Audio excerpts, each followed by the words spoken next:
bueno, para el taller literario alajuelense es un honor, es un orgullo poder hablar un poco de nuestra identidad, hacer un homenaje también a través de la figura de don Eric Soto, de Enrique Soto Montoya, y poder brindar este espacio para que los alajuelenses nos expresemos y hablemos un poco de un fenómeno que, bueno, entre muchas cosas nació, cuestionándonos un poco de la forma en que escribe el alajuelense. Alajuela ha tenido una historia de anécdotas, de anecdotarios publicados, de poesía satírica, que tratamos de recopilar. Entonces, de hecho, con Sergio estuvimos hablando y con Bernabé Berrocal, que somos los coordinadores del taller literario, de cómo llamarle a esta manera de escribir diferente dentro del Valle Central. Ahí fue donde nació la idea de escribir sobre el alajuelismo mágico. Y todo lo que esto conlleva, los personajes de Alajuela que hemos tenido a lo largo de la historia, un montón de personajes interesantísimos que tienen historias interesantísimas que a veces van más allá de la aparente realidad. Ese es nuestro alajuelismo mágico de nuestra querida ciudad. Bueno, pues bienvenidos una vez más y empecemos. Respondiendo un poco, bueno, y vamos a tratar de hacerlo, responder a la pregunta, ¿qué es el alajuelismo mágico? El alajuelismo mágico es el irrespeto a la norma, es caminar viéndonos a los ojos, es el fino humor expresado por la sátira que palpita en los espacios comunes, entre palmas y mangos, en la media luna dibujada en los corredores de las casas, por las sillas en cofradía. Es pasar la tarde con el oído atento a la anécdota y posterior carcajada que contamina como un virus a las personas que nacieron en este calor que agobia y ampara. El alajuelismo mágico es la afirmación del ser por medio de la palabra escrita, hablada y sentida. Es la anarquía de los y las iguales en creación de una identidad en estas tierras, aún nuevas, aún vivas. El alajuelismo mágico es la elevación dialéctica de la risa, en síntesis entre la oralidad y la escucha. En fin, es esta noche cómplice que nos abraza. Y ahora quiero darle el pase a don Bernardo Soto, que nos va a hacer una semblanza de don Enrique Soto Montoya. Un aplauso para él. Adelante, Bernardo. Gracias, buenas noches, parientes, hijos de Alajuela. Ustedes, los que no toleran la voz del capitán cuando llegan al aeropuerto y dicen, "Welcome to San Jose".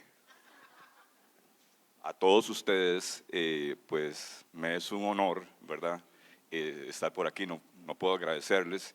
Yo pues vengo a ver, a mi manera, como exponer un proyecto tan gigantesco como hablar de mi tío Enrique y mi abuelo, porque es que aquí estamos de este lado, ¿verdad?, de la rienda del pasado, metiéndonos la mano como pues en el corazón, más bien, ¿verdad? Del otro lado, pues es gente que se va, pero que se queda, ¿ok? Entonces, en ese sentido, hay que hablar de la importancia de lo que es tener cédula 2 y qué pasa si no la tenés, no importa que no tengas la cédula 2, vos pasas por Alajuela y en las calles de Alajuela te vas quedando. Hay una historia, ¿verdad? O sea, siempre ha habido calor, las muchachas divertidas, es donde lo hacemos, o sea, el epicentro del sistema planetario radica aquí, ¿ok? Ese es mi punto de vista. Y pues, sí, se hace cultura y se hacía cultura y de todo, ¿verdad? Habían cines en un momento dado. Y eso es lo que hacemos, cultura. Eso es parte de Alajuela, ¿ya?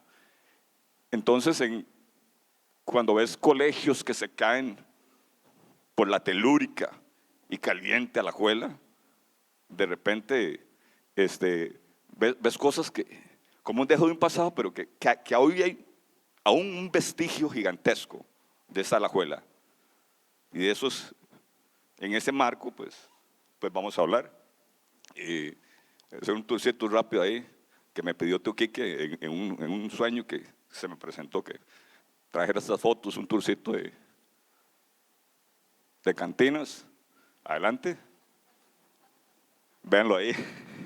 Con cara de yo no fui, es el único que está como despistado aquí. Ve la pose nada más del líder.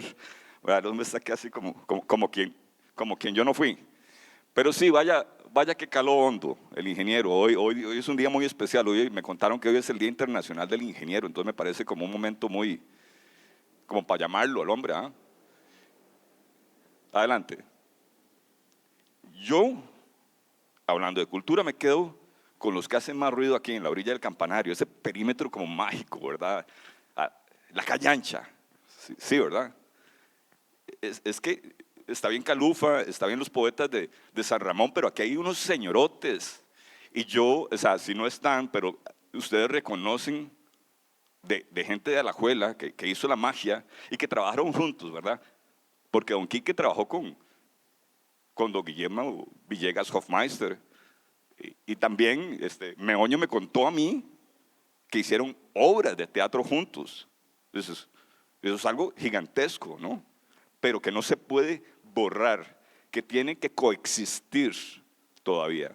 Entonces yo hago y pido un aplauso para don Néstor Morelos, Jorge Arroyo, don Sergio Eric Cardón, que cuando lo seguís en Facebook decís, conoce, sabe y siente Alajuela. ¿Okay? Don Sergio Espinosa Alfaro también es importante. Por ahí está en una fotico. Quise como ¿verdad? Tomar un poquito de ellos para agarrar impulso. Adelante. Ok, y eso me aterriza algo importante. Me aterriza al cuartel alterno del coronel, mi abuelo, que es la musa del libro que hizo Teo Quique, ¿verdad? La guerra que perdió el coro no tiene mucho que ver. Él fue historia y no ganó la guerra. Porque ojo el término etimológicamente, history. History. Es la historia como de él, pero no, es mis theory, mi teoría. Porque si yo hice alguna vez una teoría, es porque hice algo y eso algo quedó. Y es que la palabra es magia, pero trae un misterio y eso es lo que hay que enfocarse. Por ejemplo, anécdotas así rápido. La yegua del coronel fue la cegua, con pinolillo encima. O sea, ¿cómo pasaron esas cosas aquí en la Alajuela? O sea, ¿quién fue Pisirico? Bueno, eso hay que rescatarlo en algún libro a alguien, ¿verdad? Y yo creo que si estamos aquí haciendo cultura o intentando hacerlo, hay gente que ya traía eso. Eso es en honor a ellos, ¿verdad? Yo hablo un poquillo así de los vocablos de los Soto, vocablos disílabos. No, nena, leta, piro, coco, quique, anunun, alacuja. Y eso es todo un idioma de 2 sílabas, ¿verdad? De abuelos. Así se hablaba en la casa de ellos. Interesante. Y bueno, siempre tuvo una cabrita, el coro, para recién nacido. Lo que pasa es que, hablando de disílabos, Tía Gladys fue el gran dolor de tórax para el coro, ¿ya?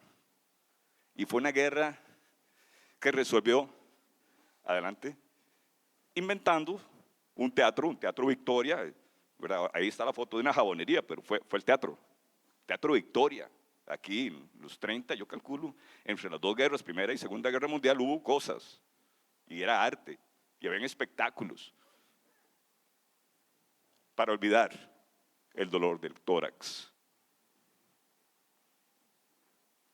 Claro, un hombre militar, un hombre de familia, un hombre con un cuartel alterno, el coro. Adelante. Y de ahí vienen estas vainas. Tío Quique, en sus ojos de niño, el niño Quique se quedaba viendo con asombro al coro en sus espectáculos, ¿verdad? En su teatro. Entonces, de ahí viene todo un revolú que pasó, eso fue historia aquí en Alajuela. Adelante. Y es como este triángulo. El ingeniero apodaba al empresario, al coro, justamente así porque era un empresario de teatro, espectáculos. El teatro pues era Victoria y el niño Quique se tiró todos los pachos. Y ese es un poquito lo que vamos a entrarle ahora. Ahí está Tío Quique, un hombre de familia, un padre amoroso, un mentor gigantesco. Él lo aprendió todo del coro. Ahí está el coro, con una niña lindísima por ahí, Anabel, con una mujer bellísima a la par, ¿verdad? Tía Sonia. Bueno, el otro chavalo parece culé, ¿verdad? Sí. Ay, qué lindos. Parientes. Adelante. Lo que vengo a hablar ahora es el corazón de mi charla, ya no los mortifico más. Tengo 3 premisas que son del libro y de ahí salen, pero también salen de mi corazón. Sepan y entiendan que nosotros no estamos locos, estamos salvando a la locura. Tío Quique tuvo una guerra gigantesca contra los coliformes y aguas fecales de la contaminación de aguas cruzadas, agua potable con agüita negras, ¿verdad? Es una lucha de Tío Enrique que tuvo, ¿verdad? Y esa lucha salvó de que estuviéramos peor en Alajuela. Y pues los otros jamás mienten. Ustedes verán que nos gusta retorcer un poquito, la verdad, porque es muy aburrida, es muy plana. Encontramos pasión en jugar con un bisturí para dibujar un corazón. Montar una bicicleta y llegar a Chattanooga, si te da la gana.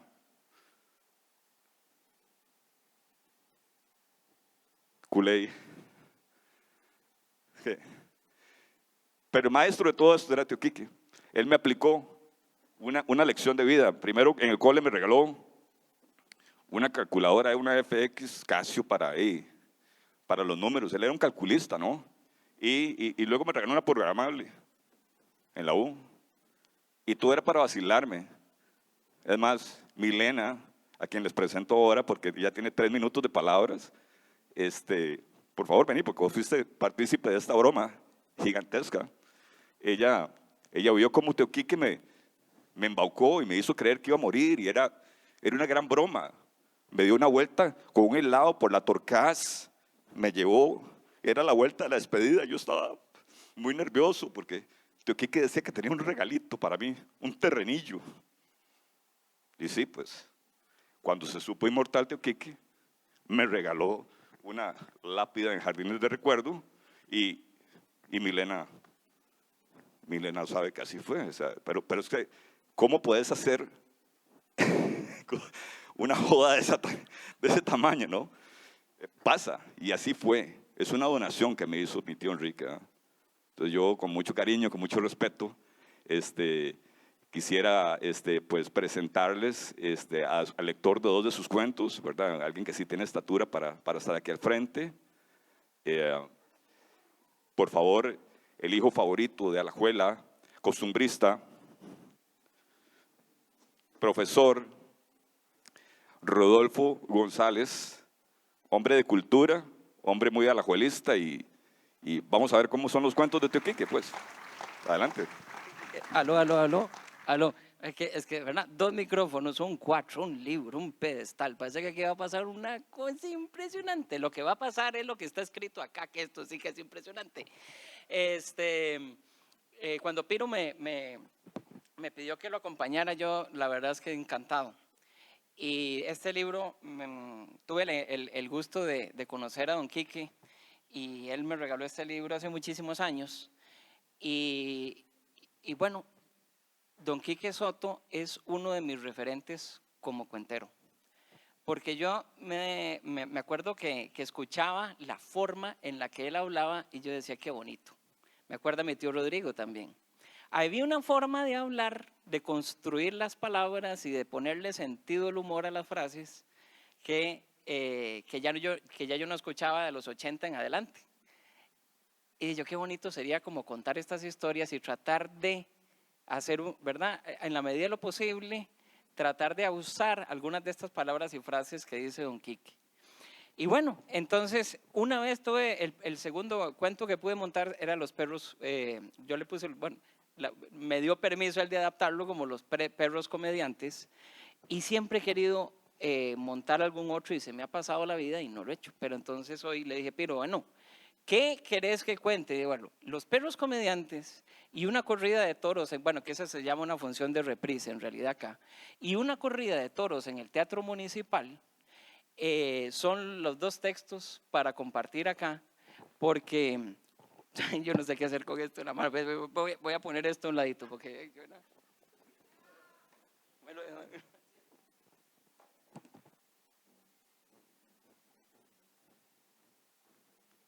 Estaba yo como Juan Santamaría, sino bueno. Entonces suceden acá, pues en otro edificio, ¿verdad? Porque este edificio es de la década del 40 y estas historias muchas son anteriores, hasta la década del 30, pero es acá. Entonces es muy bonito escuchar esto pensando que ustedes son los protagonistas y las protagonistas de esta historia. Y aunque el escenario estaba en otra posición, en donde sucedía esto, imagínense que es aquí, porque en realidad fue en un lugar como este, un teatro, donde aconteció esto que don Quique nos cuenta. Y dice así, ay Dios, anteojillos, espérese, es que necesito anteojos. La edad no pasa en vano, ahora sí. Una corrida de toros en el Teatro Municipal. Apuntemos que el gran empresario, como era su sino, había perdido en política. Veleidosa dama que a lo largo de su larga vida se dio gusto jugándole malas pasadas. A duras penas y exactamente como se hace hoy, bien apadrinado, consiguió la administración del Teatro Municipal de Alajuela, ya descrito en estos autos. La rutina del cine mudo con un solo proyector debía de complementarse con algunas presentaciones que mantuvieran vivo el entusiasmo del respetable. Pues si bien es cierto que el minuto de cambiar el rollo en el aparato lo aprovechaban los novios para comentar la película y los más atrevidos para un reprise de sus manifestaciones amorosas verbales, porque no había de piña, aparte de un bostezo de la gente mayor y la diablura de un jocotazo o semillazo de pejibaye en la cabeza de algún espectador, este forzoso intermedio cansaba a la mayoría de los espectadores. Y aparecieron en San José los toreros bufos, esos valientes cómicos de la torería. Se encerraban dentro de un escenario convertido en redondel con rejas y tablas, con cualquier ente que tuviese tres cosas: cacho, rabo y pezuñas, de diablo para abajo. Su acto conservaba la tradición torera, divirtiéndose en los tres consabidos tercios. El primero de capote, para cansar un poco al bicho. El segundo, de suertes cómicas a base de cornadas en el trasero protegido por guatas. Y finalmente de dos pares de banderillas. Las primeras con la bandera roja igualda y ¡Viva España! Y las segundas con el tricolor nacional y un estruendoso ¡Viva Costa Rica! Final a los acordes del pasodoble más de moda en aquellos tiempos, El Niño de las Monjas. Firmar contrato para entre 15 días fue un instante y vino la logística de prepararse para el espectáculo que sería un domingo en la noche. Al siguiente lunes, la chiquillada sacaría las cacheras del cuarto de los chunches y se armarían unas corridas de toros en las plazas y atrios de las iglesias. Porque aunque a los repugnantes no les cuadre, La torería la llevamos en la sangre y como es heredada, pues la practicábamos desde chiquitillos. Juan Gallo, notable y muy gallo carpintero, arquitecto, ingeniero, tendría a su cargo el trabajo de convertir el piso del escenario en antiderrapante, sea a prueba de resbalones y costalazos, hacer las barreras laterales del fondo de madera y acondicionar en uno de los camerinos del teatro una cuadra para el toro o lo que fuera. Chico Santamaría, a quien llamábamos Chico el del teatro y a quien presento de la siguiente manera: interlocutor Francisco Santamaría, de los de Juan. Chico, no señor, de los que hicieron la carabela. Este personaje tendría a su cargo llevarle pienso y pasto al animal, además de recoger con el aserrín que debería poner en el piso las boñigas en un saco de gangoche, a efecto de que el carretonero, Abel Contreras el Tuerto, se llevara en su vehículo y todos los días esas evacuaciones a fin de mantener la sanidad. Y esto en secreto absoluto, pues Calián, que era el inspector de higiene, acompañado de su auxiliar Toño Quemao, eran bien chepas y además jimenistas. Rafael Alpiste, el mejor y más garboso chalán que ha producido Alajuela, el hombre de miles de tratos de bestias y ganadillos, con la prudente compañía de Custodio Calvo, hombre de gran responsabilidad para los menesteres de comprar y vender ganado a potrero abierto, conseguirían el animal del caso allá por San Mateo o Esparta. Don Custodio todavía en 1950 traficaba ganaditos. Rafael Alpiste murió muy joven. Además de la simpatía que despertaba en nosotros todo jinete chalán, tenía Alpiste la agudeza mental del gran jugador de paropinta que hacía su conversación muy atractiva. Para hacer honor a su fama de suertero en el amor, murió como debió ser, tuberculoso. A él le debo tal vez mi primer cosquilleo sexual. Tenía la costumbre de los lunes después de la plaza de ganado ensillar el mejor de los caballos que le quedaban, vestirse de blanco y montar a la polca en ancas. Una hermosa mujer de vida airada llamada María Cuevas. Y aquí está la cosa. La María al montar a la polca y la pierna cruzada dejaba ver entre un revuelo los fustanes rojos y cutis de aceituna, un cachetico de calzones negros. Liguista la condenada. Propaganda pura propaganda, pero la verdad sentí el toque y creo que lo volvería a sentir aún ahora. Tiempo de tangas y bikinis, pero no de mujeres enfustanadas en las ancas de un caballo. Y no era precocidad. Por algo el gran poeta escribió: umbría de seda roja, los azabaches recónditos oscurecen tus magnolias. Y cumplieron bien su cometido Alpiste y Custodio. Haciendo las veces de mastín en el cuido de un potrero encontraron una vaquilla. Ni los perros, ni los de a caballo se atrevían a entrar a ese predio. 100 pesos y se la trajeron. La llamaban la centella por su rapidez en el ataque y era josquita con lucero blanco en la frente. Se vino voluntaria al pasito y al entrar a la ciudad se resistió. La llegada al teatro se dejó para la madrugada y se hizo a 3 sogas y 2 pretales. Y cosa más grande, a la puerta del teatro estaba Chico. Se le medio arrimó la vaquilla, se relajó y Chico le soltó las sogas y jalándola del pretal se la llevó para adentro. La corriente de simpatía entre Chico y la vaquilla fue notoria y se convirtió en amistad. Solo él podía arrimarse a su encierro y hasta compartir una siesta de vez en cuando en el aserrín del corralito.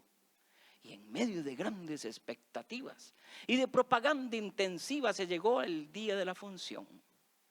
Previos pitidos de afinamiento arrancó a tocar la orquesta y después los toreros, uno vestido a la Pamplona, traje de pantalón y camisa blancas, banda roja al cinto, boina negra, alpargatas blancas, el otro a pantalón negro ceñido y acampanado de pretina cruzada y alta camisa blanca de manga bombacha y zapatos de charol. Deleitaron por un buen rato al respetable bailando jotas, paso doble, danza contra danza, hasta que en medio de esa alegre samotana, una clarinada se estiró en el tiempo y el espacio, haciendo cosquillas en los oídos de todos los presentes y anunciando el número cumbre. ¡La corrida! Con pasito lento como cansino salieron los 180 kilos que conformaban la centella, por la manga construida ese efecto por Juan Gallo. Cachos al tiro y ladita entró por el este de aquel infernal cuadrilátero que de ahora en adelante dignificaremos con el sobrenombre de ruedo, y se situó, como quien dice, en la esquina noroeste del mismo, como si a propósito quisiera dar vista a todo el escenario para la entrada de los toreros. Y a manera de calentamiento rascó un poquito el piso con sus pezuñas delanteras, como los boxeadores de antes, cuando se untaban gomapés en los botines.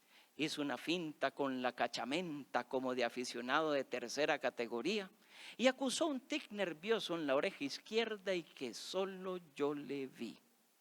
Luego se concentró y se dispuso toda su preparación física en el potrero de Esparta, agrediendo perros e intrusos toda la fuerza de las maiciadas y piensos que le dio Chico y toda su astucia de animal mañoso para recibir a quien quisiera cogerle su terreno.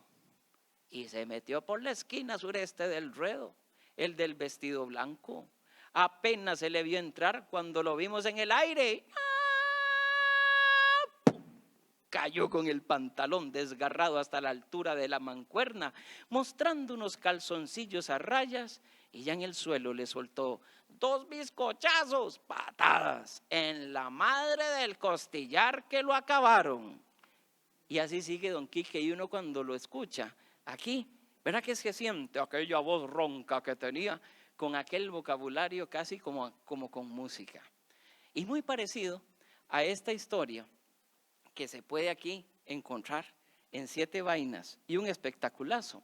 Me gustaría, ya que soy cuentacuentos, contar el segundo cuento que en la vida aprendí en honor a don Quique Soto y que aquí aparece como función de reprise, y a mí me gusta también llamarla como los perros comediantes.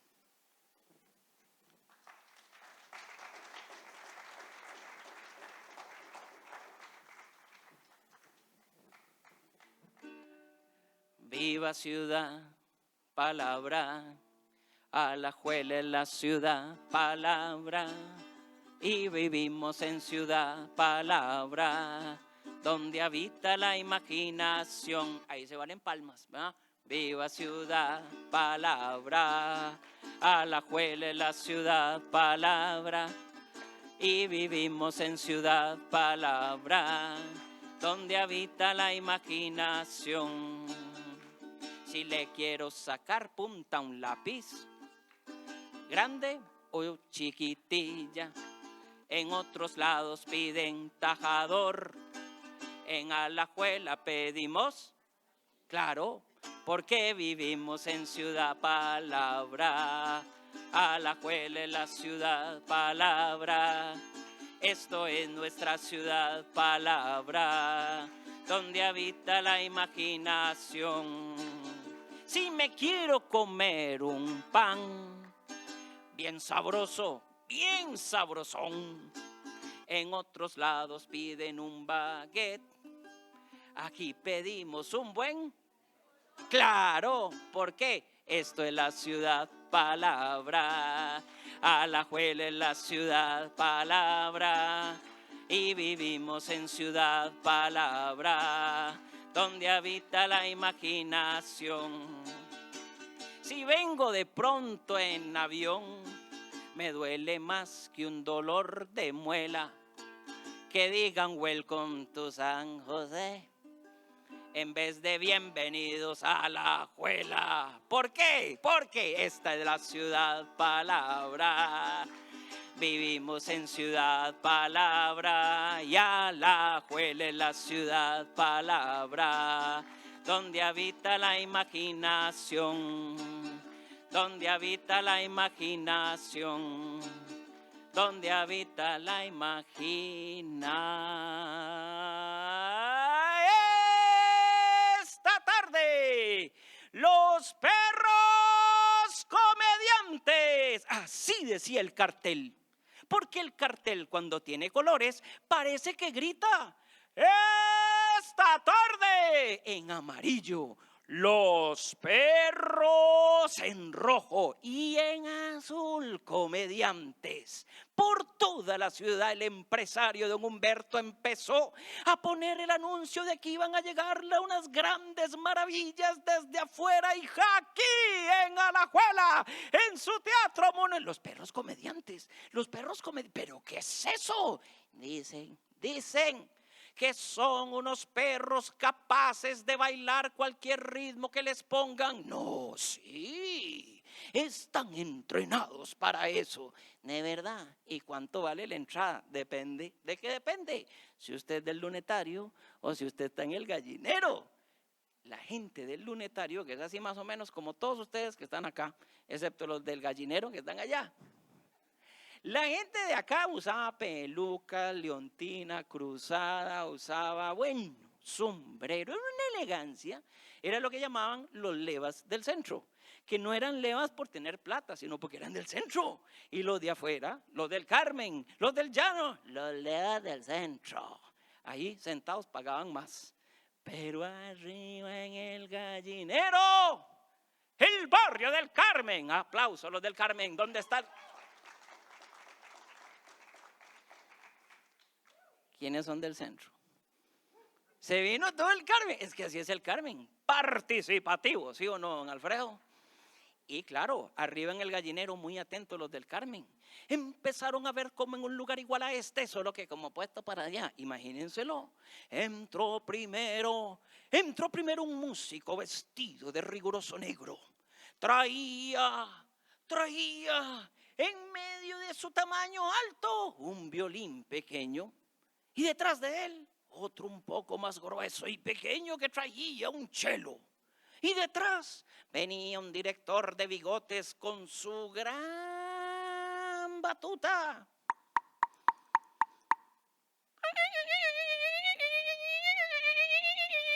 Se abrieron las cortinas, que en aquel momento se le llamaba el telón. Y cuando aquellos empezaron a tocar un vals, parirararán, pam, pam, pam, pam, parirararán. Eso, parirararán, parirararán, pam, pam, pam, pam. Es que parece un anuncio del Alianzo. Se puede vender el cuento. Así estaban. Y de repente, ante el asombro de todo el mundo, aparecieron varias parejas de perros. Y entiéndase bien, eran perros y no macho y hembra. Porque la organización decía que si de repente entraba en cuarentena el espectáculo debido a que estaban en celo las perras, había que suspender el show y no se podía. Por eso solamente traían perros machos, eso sí, unos vestidos con corbatín y otras con, no sé, con telas y de todo, y vuelos de crinolina. Se paraban en dos patas y con el hocico hacia arriba, producto de tanto entrenamiento.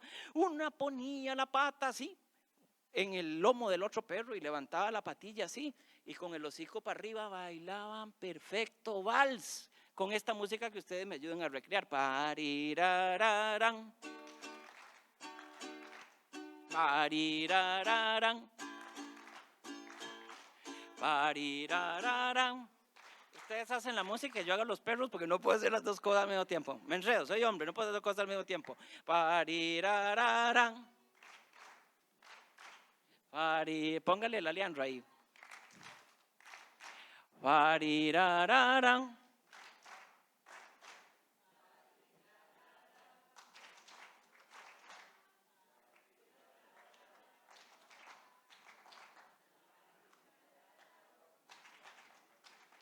Así la gente vio bailar a los perros. Con ese ritmo les ponían mazurca, le ponían foxtrot y los perros bailaban todo eso y la gente como loca gritaba, no es posible. Y sonó un estruendoso aplauso así. Y notale el impacto que la gente decía, otra, otra. Y don Humberto, sí, otra. Tenemos tiquetes a la venta mañana, es función de reprise. Los del barrio El Carmen, se les encendieron los ojos como cuando uno, vean Alfredo, bueno, todos los del barrio El Carmen que está allá, cuando se les encienden los ojos, ténganles cuidado. Hay una idea cruzando por ahí. Hay que tenerlos ocupados. ¿Por qué creen que tienen un equipo de fútbol que una vez fue campeón nacional? Porque hay que tenerlos ocupados. ¿Por qué creen que tienen el frito ahora en julio? Porque hay que tenerlos alentados. Uno come frito y queda así. ¡Bum! Y esta gente tiene que estar organizando algo siempre, porque si no van a inventar algo. Y no, ya inventaron algo. Con el ojo encendido le dijeron, don Humberto, ¿a qué hora es la función mañana? Y don Humberto, ¿por qué? No, para venir. Ok, a las 5. Ah, bueno, gracias, don Humberto. Don Humberto detrás de la cortina, telón, viendo a los carajos del barrio El Carmen ahí sentados, con una cara tan sospechosa. Porque en la función de reprise, de verdad, se corrió el telón y salió de nuevo el del violín, el del cello, y tocó. Parirararán, parirararán, parirararán. Y en ese momento los del Carmen hicieron la señal. Parecían como las fotos de primera comunión, todos bien peinaditos, como que no matan una mosca. Pero de repente hicieron así.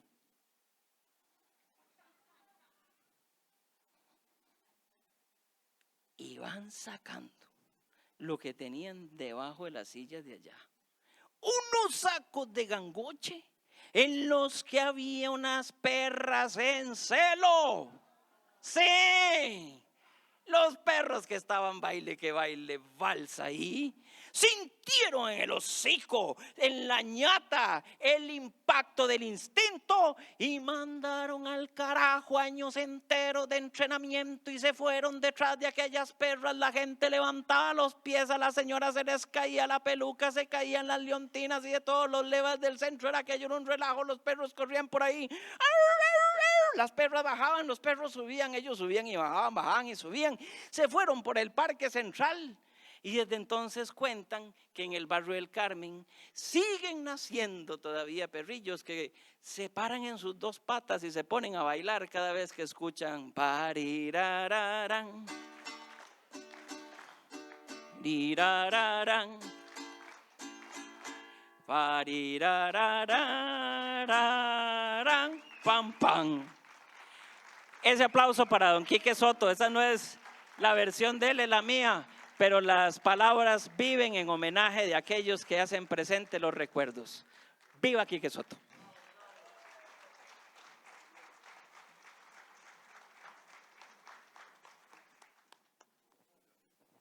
Bueno, seguidamente teníamos programado a don Sergio Eric Cardón, pero tuvo dificultades, se excusó con nosotros y pide disculpas. Entonces, no nos va a poder acompañar. Voy a leer un breve texto de él para que conozcamos algo de su pluma. Se llama Se existe.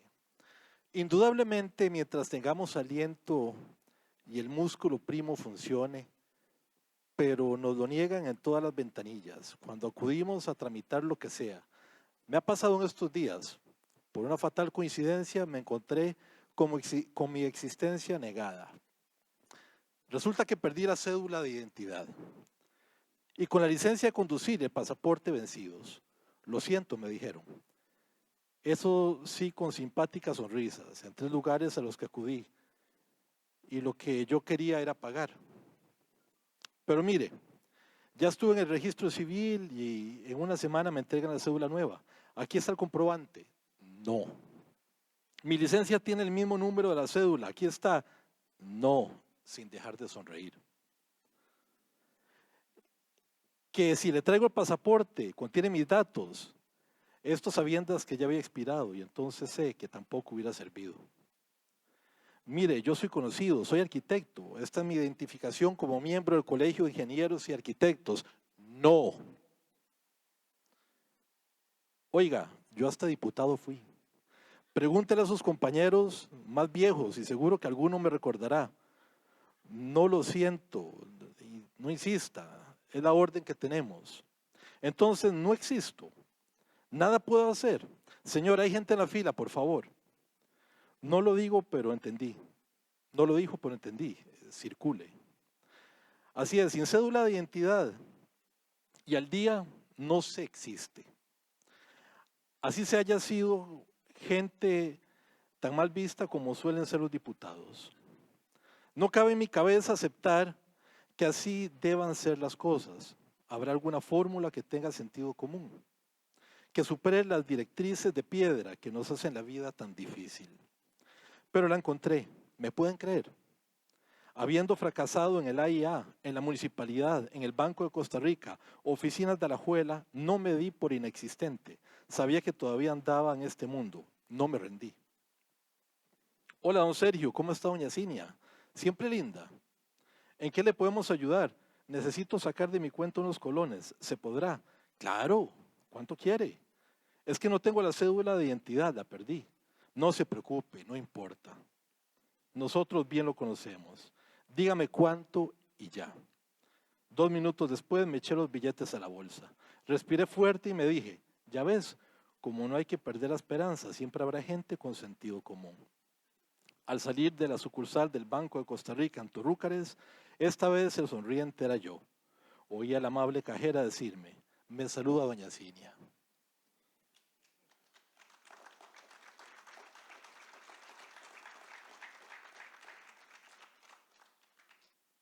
Bueno, esta ya no es de don Eric, es de su servidor, pero para ocupar el espacio que dejó don Eric, vamos a leer algo acá de nuestra Alajuela.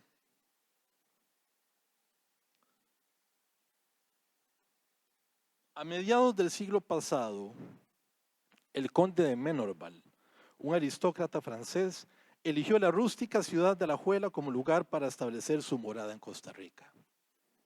Menudo espectáculo era la presencia del conde en aquel lugar, en donde observar a un noble caminando por las empolvadas callejuelas era un placer extraño que le daba cierto aire de clase y refinación a la humilde ciudad. El buen conde, tal vez ajeno a las costumbres alajuelenses, se expuso más de lo que debía en sus caminatas por la mañana en el parque, en ese ambiente agradable de buena charla, bajo la sombra de los árboles de mango, a los pies de la catedral de aquella ciudad que lo recibió con los brazos abiertos y lo liberó para siempre de la pesada carga de un título de la nobleza, al bautizarlo hasta el día de su muerte con el irreverente sobrenombre de Churro.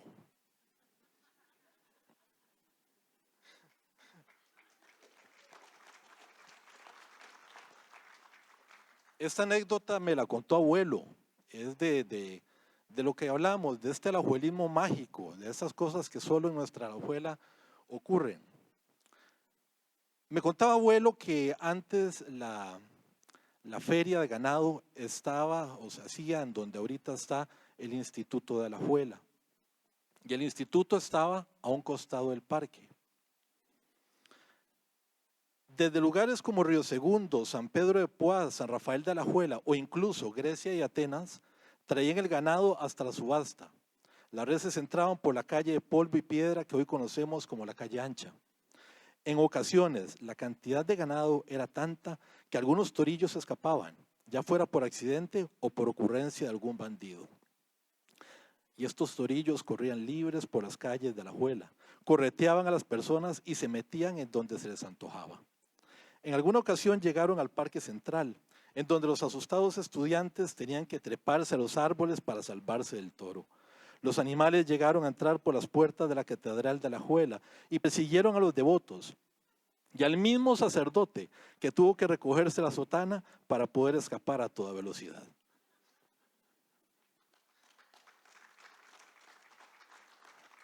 Alajuelismo mágico. Este término lo acuñamos en el taller literario alajuelense para poderle dar un nombre a todo este fenómeno de vivencias, de historias y de relatos de nuestra querida Alajuela,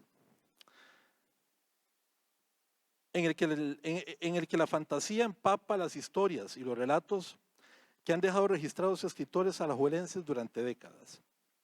Es un surrealismo muy nuestro, que se debate entre la habitual parsimonía de la ciudad y la hipérbole fantasiosa del imaginario alajuelense. Comprender el alajuelismo mágico es ahondar en el ADN manudo para descifrar nuestra forma de sentir, de actuar y de vivir.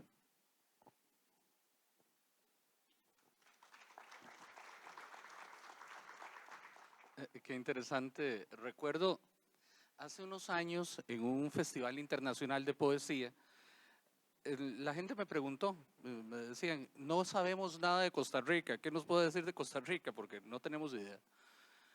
Y bueno, le digo yo, bueno, el ser costarricense es algo muy complejo y no me atrevería a decirlo. Yo le puedo decir que es el ser alajuelense. Y de hecho les comenté la anécdota del conde y ya más o menos fueron entendiendo que era ser alajuelense. Como alajuelense era Gumiel, un personaje que el poeta de Alajuela, que ahora, bueno, más adelante, don Alfredo Ulloa nos va a acompañar y nos va a hablar un poco de él y vamos a conocer un poco más de su obra. Les voy a leer una breve semblanza que aparece en el prólogo del libro publicado en 1980 por Carlos Luis Argüello, el prólogo del libro Pasatiempos de Gumiel. Dice así: Gumiel, seudónimo de Miguel Ángel González Soto, nació en Alajuela en 1881.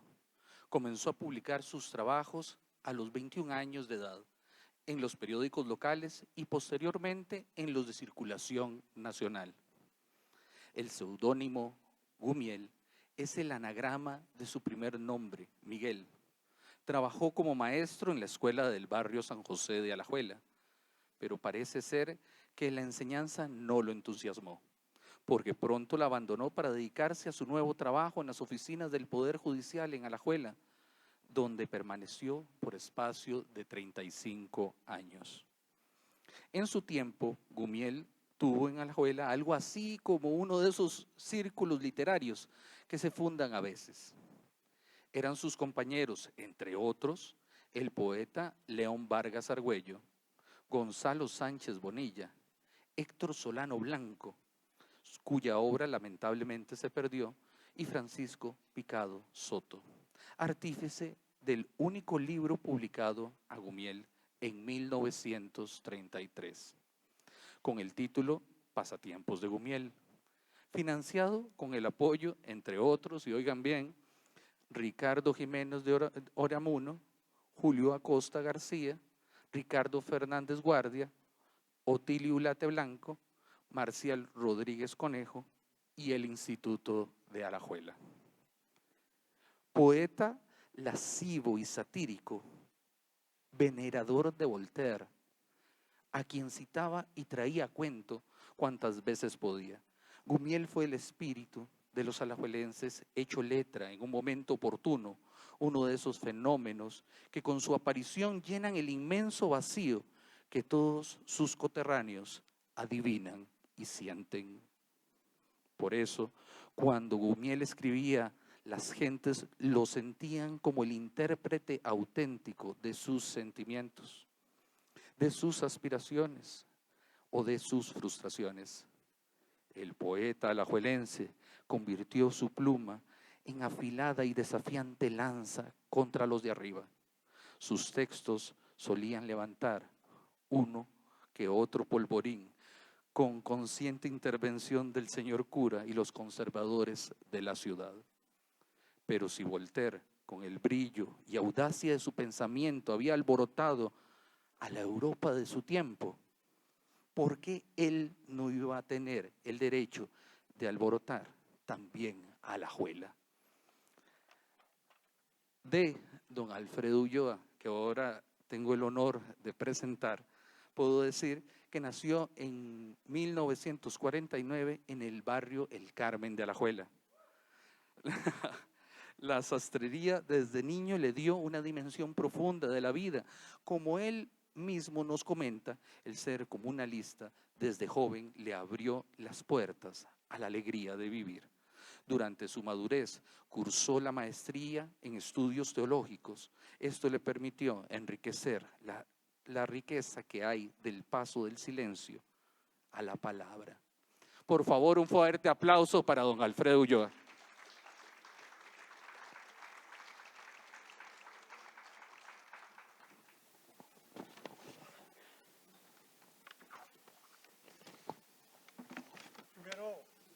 Primero voy a presentarme, ¿verdad? En realidad mi nombre es José Alfredo de la Santísima Trinidad de la Virgen del Carmen de Santa Isabel Ulloa Peñaranda.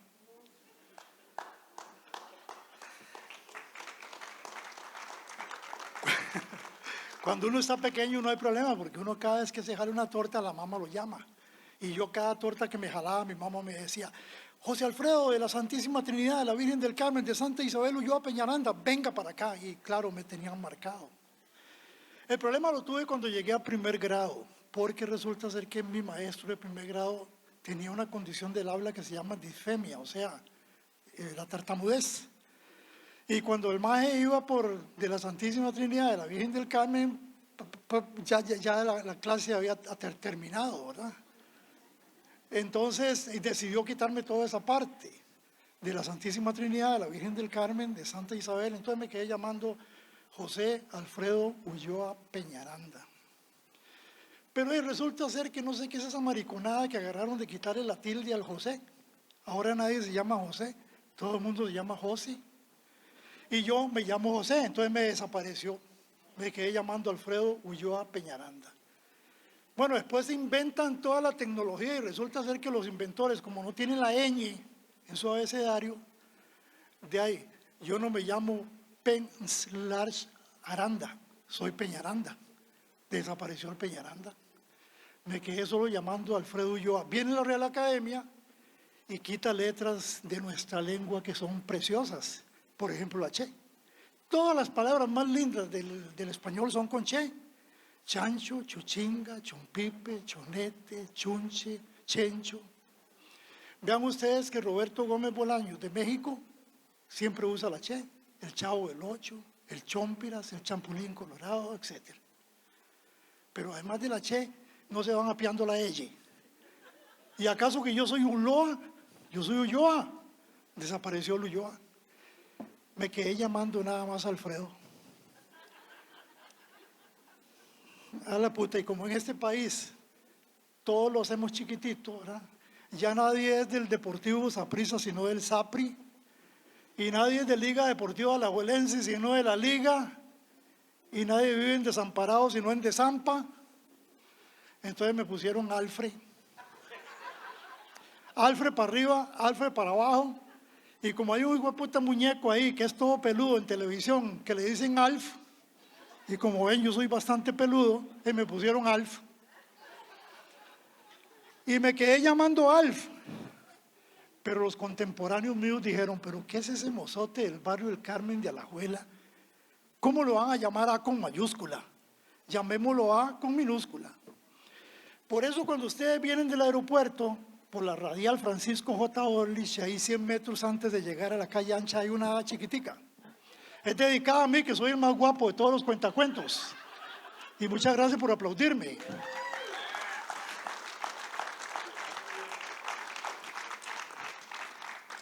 Y ahora que hablaban de que los alajuelenses somos así, le decía ahora a Mario Torres, al doctor Mario Torres y a Lucy, que bueno que mi nuera es belga, mi hijo es belga y mis 3 nietos son belgas. A mí me vale belga todo también, porque así somos los alajuelenses, ¿verdad? Pues yo iba a leer toda la referencia que leyó Davidcito Monge, pero de ahí resulta ser que lo que hice fue que tomar nota de unos detalles solo para hacer énfasis en cuanto a la personalidad de Gumiel, ¿verdad? Porque dice que es uno de los más humildes cultivadores de las letras, pero a la vez de los más llanos y fáciles rimadores costarricenses. Se dice que Gumiel empezó a escribir a los 21 años, pero yo no creo eso. Para mí Gumiel tuvo que haber empezado a escribir desde que empezó a leer y a escribir. Tanto talento no puede esperar 21 años, máximo que en aquel tiempo la gente no duraba tanto, ¿verdad?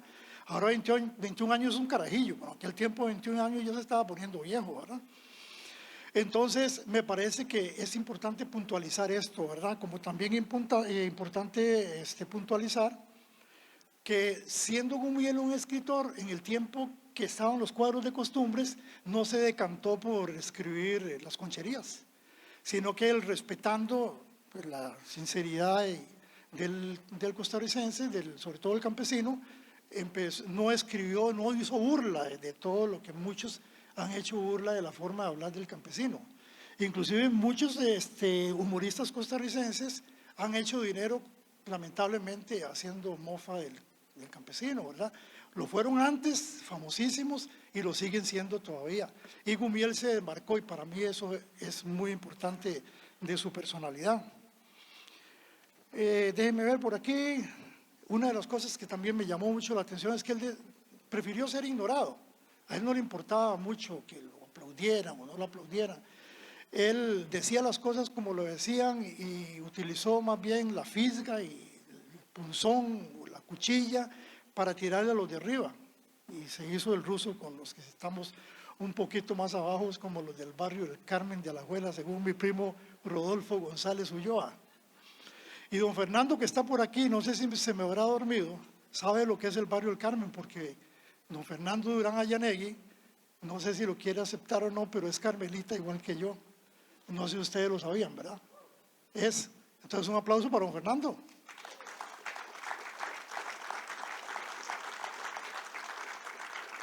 A quien le damos un saludo muy cariñoso, ¿verdad? Lo recordamos ahí como siempre.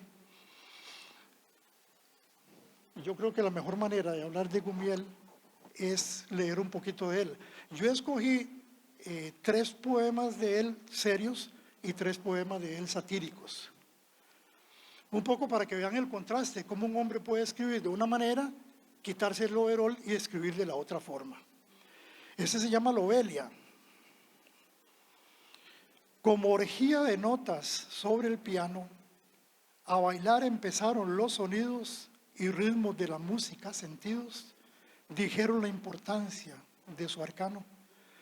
Rumores de las olas del océano, del teclado se alzaron compungidos, y una bandada de recuerdos idos volaron lejos hasta un país hermano.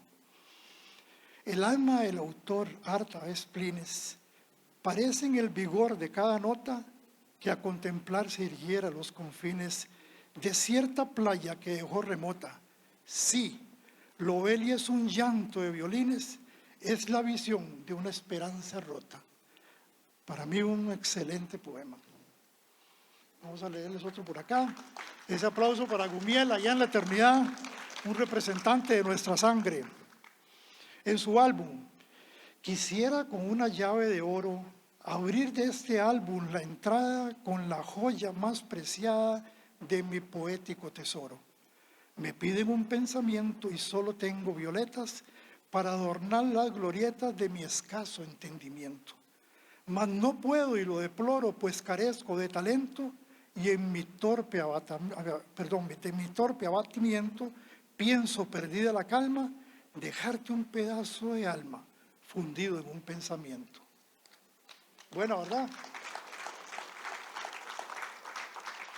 Su mayor encanto no es el brillo potente de sus ojos, ni su rizada cabellera endrina, lo que arroba mi mente y me fascina, ni es el estuche de sus labios rojos, la mejor joya de su faz divina.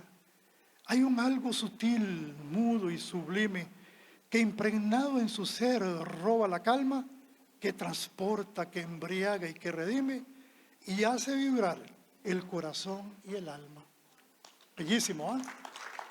Y ahora vamos con 3 poemitas donde vuela filo a carga cerrada. Y este es para don Ricardo Jiménez, un político de todos conocidos. El tranvía a Grecia. Con verba sonora y recia, don Ricardo afirmó un día en un festín que hubo en Grecia: aquí volveré en tranvía. Y lo creímos. Qué ironía hay en las frases baratas que la expansión hace gratas en la charla del banquete. Y volvió jinete en tranvía de 4 patas.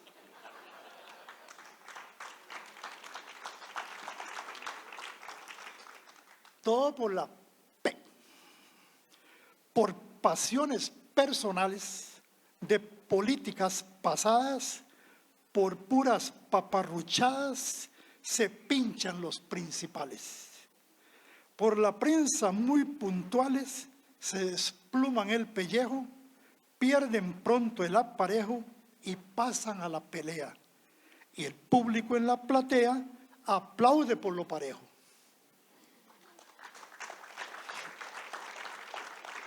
Y ese también va dedicado a don Ricardo, que dice así, y sería el último de estas seguiditas de poemas. En un rapto de elocuencia, dijo don Ricardo un día: aceptaré una alcaldía antes que la presidencia. Fue aplaudido con vehemencia por la muchedumbre ignara, que en todo cree, y cosa rara, si él aquello dijo fue con la esperanza de que la lengua lo castigara.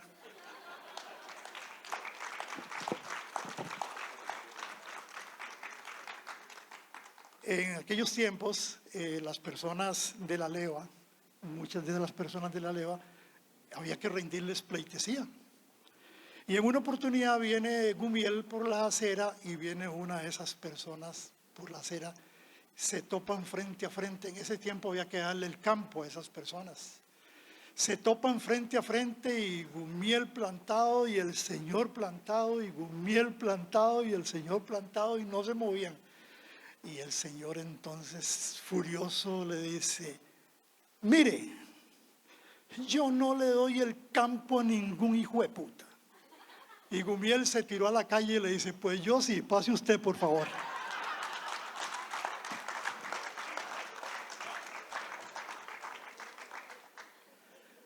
Albino Ulloa era una matrona carmelita, mi prima, que fue famosa por el caldo de riel que vendía en el mercado central, donde todos los alajuelenses iban, como vamos hoy, donde Zapochingo.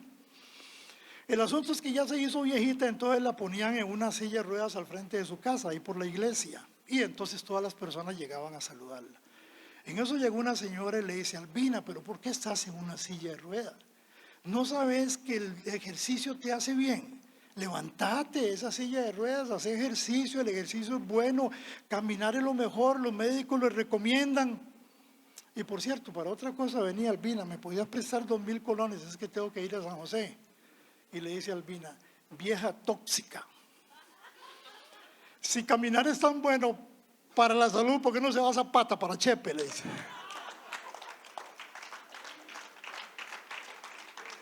Como nosotros los alajuelenses hablamos como nos da la gana.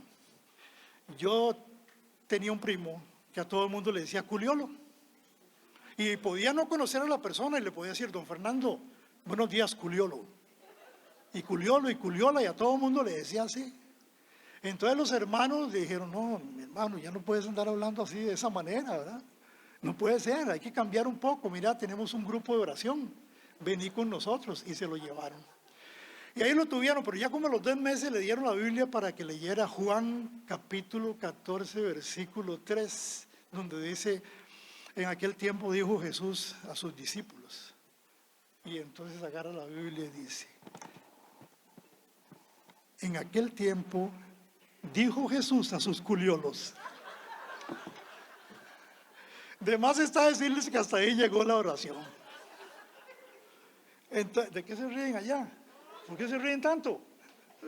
Pues resulta ser que se nos ocurre darle una serenata a una señora ahí porque estaba cumpliendo años. Entonces nos fuimos para el Zanzíbar, donde había varios tríos ahí, y contratamos uno, ¿ve? Para darle una serenata a la señora. Ya llegábamos, se contrataron, los amigos lo contrataron, era para la mamá de ellos. Y ya llegamos a la casa y dicen los chavalos del trío, bueno, ¿qué canciones cantamos? Y dice, de ahí, ustedes son los expertos en estas cosas, y échense las que ustedes quieran. Y se arrancan los majes del trío con una canción que se llama Flor de Azalia, no sé si los viejos la recuerdan. Flor de Azalia, y bueno, y cuando termina de decir Flor de Azalia, sale la vieja emputada y le dice, ¡yey huevones! Ya se les olvidó que la querida de su tata se llama Flor de Azalia. Muchas gracias. Yo quiero saludar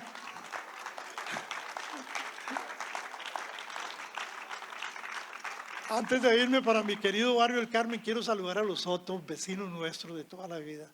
Yo tuve el inmenso placer, bueno, Adolfo no se acordaba de mí, pero Adolfo me llevaba a la escuela cuando yo estaba chiquitito. Pero me escondía el celular, me apagaba el plasma y nunca me dejó jugar con el Wii. Y estoy sumamente resentido con Adolfo. Así que ahora le dan pau todos y me lo regañan porque no puede ser.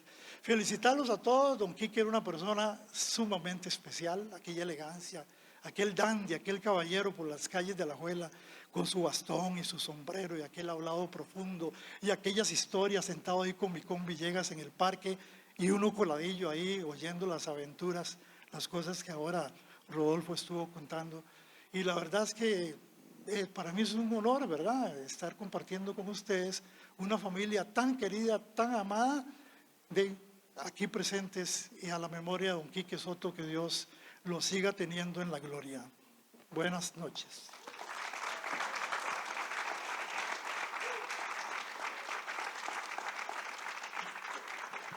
Y no se mueran nunca, por favor. Buenas noches, bueno, noche de Sotos y Carmelitas. ¿Quién dejó los lentes acá? Mi nombre es Bernabé Berrocal. He de decir que si realmente existe algo que se pudiera llamar alajuelismo mágico, este se inocula a edad temprana.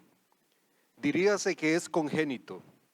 Uno de sus principales síntomas es ir una y otra vez, ida y vuelta de la realidad a la ficción, pero con la naturalidad con que lo haría un hipotético Gregorio Samsa que se convirtiera en bicho, pero cada vez que le diera la gana, y en lugar de esconderse bajo su cama, se acicalara frente al espejo por la mañana para dirigirse al trabajo, donde, sin importarle las miradas suspicaces, cumpliría sin inmutarse su jornada de 8 horas, llamando a todo el mundo por el apodo, que es su forma de desvelar otras posibles existencias al anverso de la solemne y monótona historia de aquellos seres.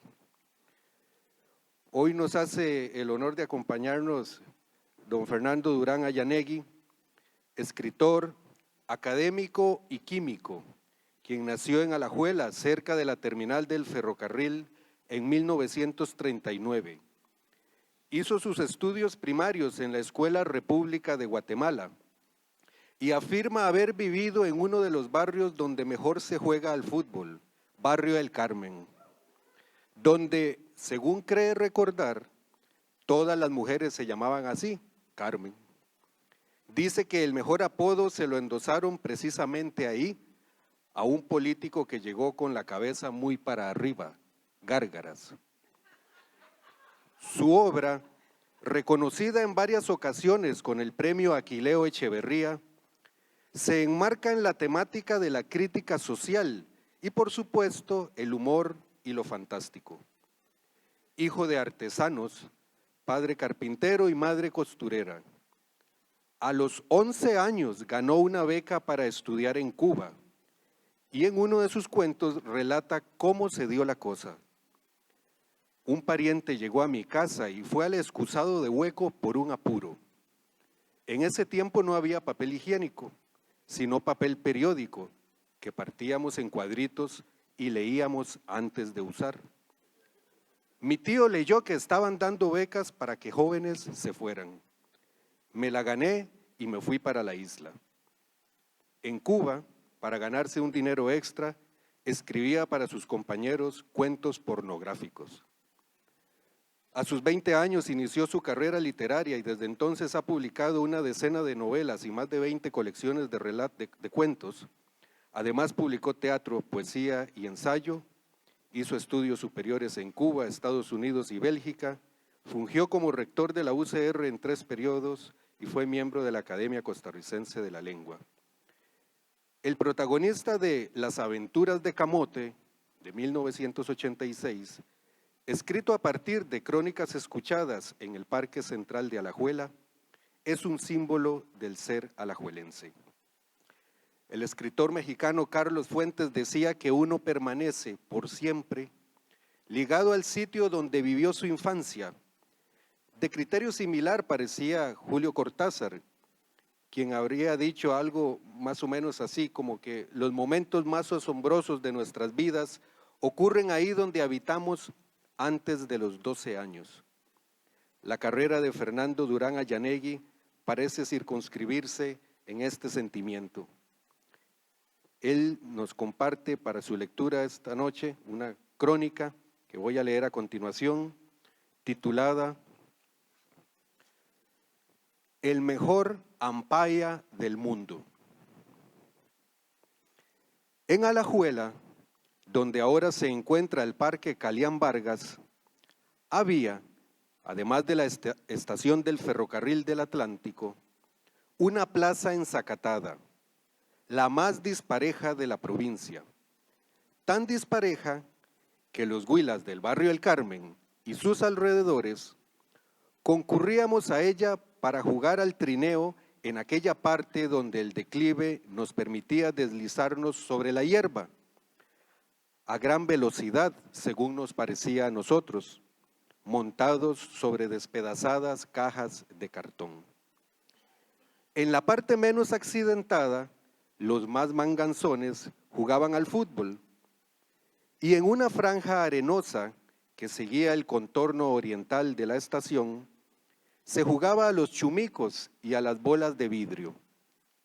La palabra canica la conocíamos gracias a la revista argentina Villiquen, pero nunca la empleábamos.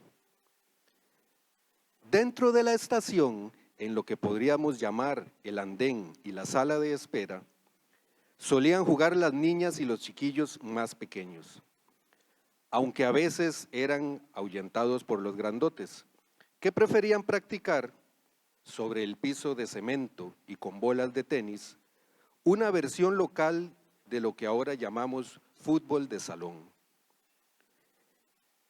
En aquel lugar, no recuerdo exactamente en qué fecha, pero sí que ya había pasado la guerra civil y yo tenía entonces 9 o 10 años, apareció alguien que nos enseñó los rudimentos del ajedrez, algunos juegos de cartas más complicados que el consabido ron, los nombres de los 48 estados, para entonces faltaban aún Alaska y Hawái, de la Unión Americana, la división política de Europa de antes, en medio y después de las guerras mundiales, las capitales de todos los países miembros de la ONU y, para completar el currículo de aquella universidad abierta, un juego hasta entonces desconocido para nosotros, el béisbol.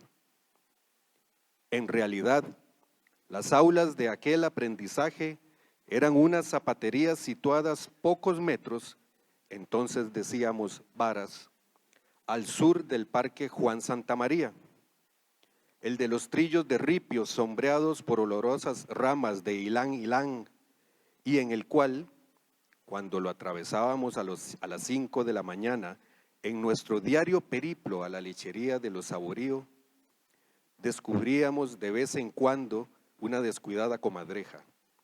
Pero en lo que se refiere al béisbol, todas las actividades tuvieron lugar al aire libre. Y ahora me pregunto, ¿de dónde sacó nuestro profesor la panoplia de guantes, bates, manillas y pelotas? Y sobre todo, me pregunto cómo ocurrió la parte milagrosa de todo aquello. puesto que quien hacía de umpire, ampaya, pronunciábamos nosotros, era él mismo. Y él mismo era quien nos cantaba los strikes, las bolas y los outs, y gritaba foul, jonrón, two-bay y safe. Y nos ordenaba abrirnos hacia los jardines cuando el bateador de turno era de los buenos. Y el milagro no radicaba en la versatilidad de nuestro instructor que, para colmo, era excelente guitarrista, tocaba el acordeón, la dulzaina, el piano y el saxofón. Sabía los nombres de las provincias de Colombia, de los estados de Brasil y de los 20 barcos más grandes hundidos por los japoneses en la Guerra del Pacífico, las dimensiones de las esclusas del Canal de Panamá y el número de muertos de Hiroshima. El milagro estaba y sigue estando en que Alexis, a quien como es de rigor en Alajuela le habíamos puesto un apodo amable que omito en honor a la memoria de aquella inolvidable enciclopedia humana, era ciego y también nos recitaba, mientras jugábamos naipe en un cubil de Zapatero, inolvidables versos de Rubén Darío. En el béisbol, nos aseguraba, él podía distinguir un lanzamiento bueno de uno malo gracias a que, entre todos los bienes que la vida le había reservado, figuraba el don de distinguir en la oscuridad de su ceguera ciertas sombras, y nosotros, los carajillos del barrio El Carmen de Alajuela, sabíamos que era cierto, que él, a pesar de ser ciego, veía mucho mejor que nosotros y, por esa razón, era el mejor ampaya del mundo. Gracias.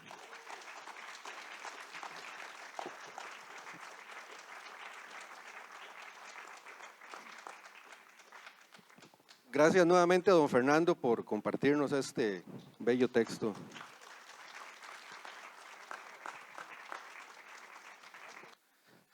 Bueno, y tenemos un bonus track en estos días, que fue algo que me agradó mucho. Hemos recibido muy buenos comentarios acerca de esta actividad que estamos organizando. Entre ellos me escribió una poeta que ha estado con nosotros, invitada en nuestras actividades de noches lunáticas, que es Iliana Zagot. Y me dice, mira, si te queda tiempo, me gustaría decir una anécdota. Y de hecho, eso es lo que este espacio es de los alajuelenses. Y para mí, más bien, es un honor que haya querido compartir su anécdota. Y por favor, un fuerte aplauso para Iliana Zagot. Qué lindo, gracias por esa presentación. Yo la verdad es que no creí que tuviera la oportunidad de estar aquí. Pero bueno, como son los alajuelenses, no nos queda más que improvisar, ¿verdad? Y me encontré este papelito hace, no sé, como 2 semanas en la casa de mis papás. Lo leí y yo dije, qué lindo, es una historia, una anécdota de Alajuela. Pues bueno, les voy a contar, yo estoy impresionada con esa creación de ese realismo alajuelense, ese alajuelense mágico, porque me parece que están dando así como en el punto de lo que realmente Alajuela es. Yo quiero contarles antes de leer esto que yo llegué a Alajuela con 20 años. Entonces, bueno, no soy alajuelense, pero ya he vivido más aquí del tiempo que viví en San José. Y quiero contarles de todos un poco de estas anécdotas que cuando yo me vine a vivir aquí, yo tuve un shock. Es que Alajuela está sola, en serio. Alajuela está sola porque tiene unas particularidades increíbles Y por supuesto que pasé por ese proceso de aprendizaje de nombres nuevos y de actitudes. Entonces estaba ahora recordando que cuando yo me vine a vivir aquí, bueno, ya que han hablado tanto del Carmen, pues yo la mayoría de mi vida he vivido en el este y empecé a vivir en Villahermosa. Resulta que cuando yo llego a Villahermosa, de ahí a mí, yo extraño mucho mi casa, mi familia, mis hermanos. Entonces en la esquina había un teléfono público. Entonces yo todos los días en la tarde con aquel calor, ¿verdad? Y yo como en chancletas y en pantaloneta, yo viví como 5 años en Alajuela que parecía que vivía en la playa. Entonces yo en la tarde con ese calor y esa tristeza, esa añoranza, yo salía al teléfono público con 3 monedas para llamar a mami y decirle, mami, aquí estoy en Alajuela. Y entonces yo llegaba, ponía la monedilla, aquí estaba, había una casa atrás de las casas de Villahermosa, de Limbo. Y cada vez que yo llegaba a marcar el teléfono, salía una muy chiquita, como de 9, 10 años. Y entonces yo marcaba, ella salía y me paraba a la par.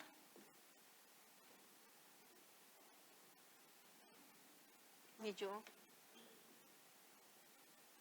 ¿pero qué le pasa? ¿Por qué se me acerca? Eso fue una de las cosas que más me sorprendió de Alajuela. Como que la gente tiene una súper necesidad de conversación. Entonces, yo dije, yo no le voy a hacer caso a esta chiquita. De ahí aquí está, no sé qué estar haciendo yo, porque de ahí en San José nosotros somos como más.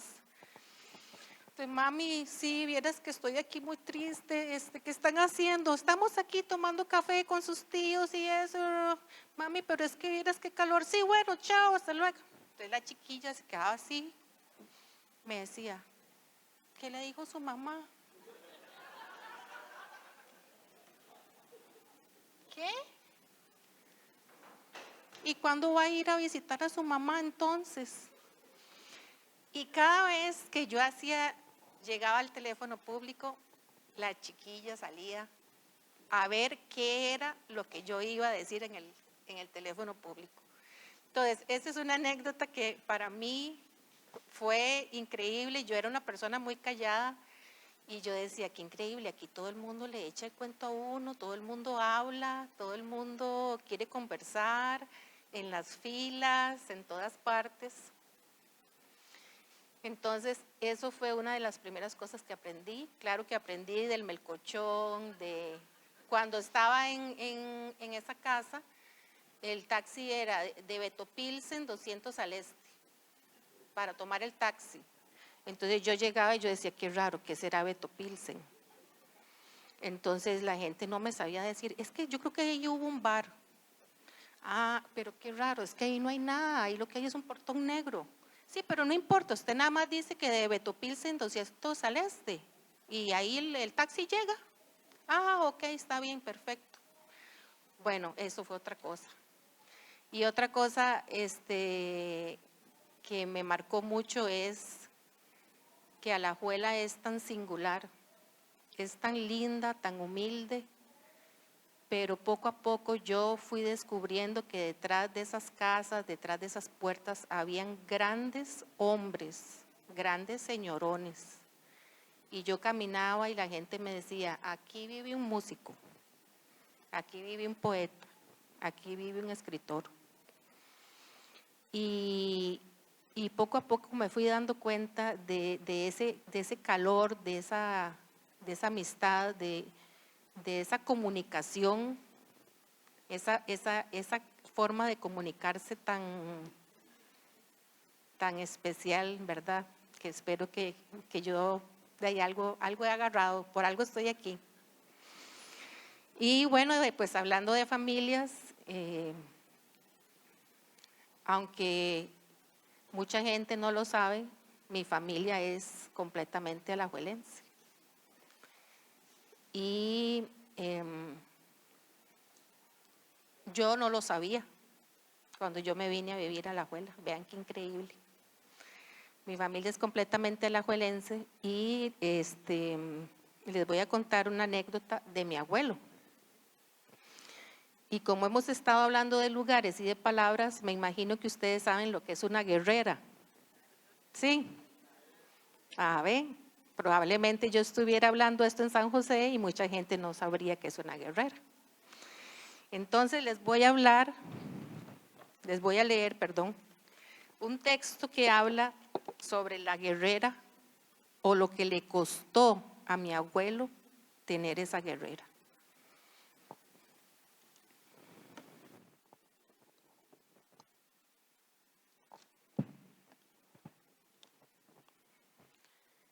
Me llamo Miguel Ángel, pero todos me conocen por Chichi. Bueno, ahí está los bisílabos que estaba hablando. Hoy quiero contarles algunos pasajes de mi vida pasada y de mi querida ciudad Alajuela. Si bien mi papá era un hombre orgulloso de su oficio como maestro albañil y picapedrero, él hacía un gran esfuerzo para que todos estudiáramos, para que todos fuéramos a la escuela, cumpliendo la exigencia y la preocupación de nuestros padres. Yo trataba siempre de hacer lo mejor que podía.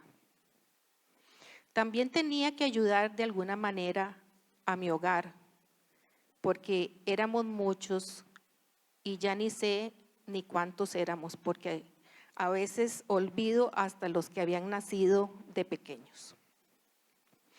Desde que estuve en la escuela había tenido yo una afición y era la de coleccionar estampillas. Lo que hoy, ya octogenario, sigo haciendo porque son una de las razones de mi vida. No sé cómo, pero lo cierto es que había logrado reunir más de 1000 estampillas. Pienso que tal vez esa afición me llegó por algunas cartas que le habían llegado a mi padre desde Italia. Y esas estampillas a mí me marcaron y las empecé a coleccionar en un cuaderno. Ellas eran todo, eran mis ilusiones. En cada uno de esos sellos escondía yo aquel anhelo, aquella emoción de tener una colección. Y entonces llegó la hora de entrar a la secundaria. Una de las aspiraciones de los jóvenes de la provincia era entrar al Instituto de Alajuela. Allí hombres sabios guiaban a la juventud alajuelense, se iniciaban noviazgos, se nutría el intelecto y el espíritu de las mejores ideas. Se organizaban fiestas, bailes, en fin, el instituto era todo una razón de ser. Solo tenía un obstáculo por vencer para poder cumplir aquel deseo de superación. Tenía que conseguir mi guerrera. Aquel saco blanco de botones dorados y cuello militar que constituía la diferencia entre ser un pobre muchacho con las alas truncadas y un alumno del instituto. Por más años que se habían hecho, por más números que se habían hecho en la familia, no alcanzaba para comprar la bendita guerrera. Yo sentía un gran dolor en el corazón, pero posiblemente ese dolor era superado por el que sentía mi papá José al no poder comprármela. 18 colones costaba, hecha la medida. 18 colones que marcaban la diferencia de una vida. Sin embargo, pensé, me queda un remedio, una solución. Podría deshacerme de mi colección de estampillas, aquella que tanto me había costado formar y que era mi absoluta realización. Nuestra familia de Alajuela, gente de mucho ingenio y emprendedora. Aún así, mi papá, que había llegado de Italia muchos años antes y que había llegado con muchas ilusiones para encontrarse con todas las amargas experiencias de la zona atlántica cuando se construía el ferrocarril. Me hablaba la mitad en español y la mitad en italiano. Lo mismo, lo mismo contaba una anécdota de día y otra de noche.